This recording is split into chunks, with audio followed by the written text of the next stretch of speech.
जो हम government factors के बारे में डिस्कस कर रहे थे, फर्स्ट फैक्टर है रेगुलेशंस ऑफ मार्जिनस की। जितना मार्जिन मतलब मान लो एक कंट्री दूसरी कंट्री में है ना, जो मतलब कि इतने मार्जिन है, तो उस पर रूल्स लगेंगे, कुछ गवर्नमेंट उस पर कुछ रूल्स लगाएगी अपनी, वो ठीक है फर्स्ट फैक्टर। सेकंड है प्राइस फ्लोर्स एंड सीलिंग्स। अब गवर्नमेंट के ये रूल होते हैं कि आप इतनी कि मतलब कह सकते हैं फ्लोर होता है हमारा जो नीचे है ना फर्श, सीलिंग जो ऊपर होती है, इसके मतलब इतने से कम नहीं कर सकते प्राइस, ठीक है। उनकी एक लिमिट बनाई होती है। मान लो कोई प्रोडक्ट है, उनके गवर्नमेंट ने कहा है कि आप इस प्रोडक्ट की अमाउंट 10 रुपये से कम नहीं कर सकते, ठीक है, और 50 रुपये से ज़्यादा नहीं कर सकते। Means floor and ceiling, price floor and ceilings, ठीक है। कि गवर्नमेंट ने ये चीज़ फिक्स की होती है कि आप इस प्रोडक्ट की जो इसकी अमाउंट है, प्राइस है, वो इससे कम भी नहीं कर सकते और इससे ज़्यादा भी नहीं कर सकते, ठीक है। तो उनकी ये एक होती है। नेक्स्ट है सब्सिडीज़, ठीक है।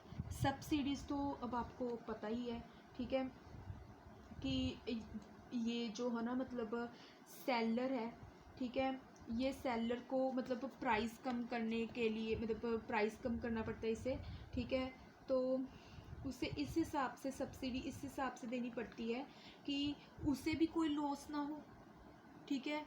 कि मतलब वो उसका गवर्नमेंट मतलब क्या कहते हैं हम, जब मान लो जिस कंट्री ने अपना जो अपना मतलब हम कह सकते हैं अपना प्रोडक्ट किसी और कंट्री में लॉन्च करना है, ऑफ कोर्स, तो वो गवर्नमेंट है उस कंट्री की, वो इन्हें कहेगी कि मतलब हमारा टैक्स इसमें जो होगा हमारा मतलब तो होगा ही होगा, है ना। तो जो वो फॉरेन बायर्स है उन्हें मतलब सब्सिडी उन्हें, है ना, जो उस पर ऐसा है कि जो सेलर होगा, ठीक है, वो सब मतलब उसे कम करके देगा, जितना उसने कहा उससे उसे कम करके देगा प्राइस, फॉरेन बायर्स को प्राइस कम मिलेगा, ठीक है, मतलब वो सब्सिडी दे रहे हैं, ठीक है।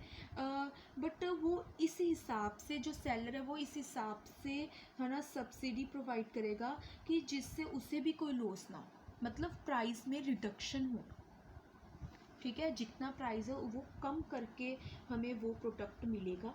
ऐसे सब्सिडीज़ भी प्रोवाइड, है ना, करनी पड़ती हैं, ठीक है। फिर आगे है टैक्स कंसेशन एंड एक्सेम्पशंस, ठीक है। अब जो गवर्नमेंट है, गवर्नमेंट उन्हें मतलब उन्हें भी वो देती है, क्या कहते हैं, फ़ायदा देती है कि टैक्स बेनिफिट्स प्रोवाइड करती हैं, है ना, जो कंट्रीज़ को जो है ना मतलब एक्सपोर्ट अपना मतलब करना चाहते हैं, ठीक है। अब जो कंट्री है ना मतलब किसी फॉरेन कंट्री में अपना प्रोडक्ट है ना वहाँ पे बेचना चाहती है, वहाँ पे उसको मतलब आगे मार्केटिंग करना चाहती है वहाँ पे, तो जो वहाँ की गवर्नमेंट है वो उस कंट्री को, है ना, मतलब टैक्स बेनिफिट्स प्रोवाइड करेगी, है ना।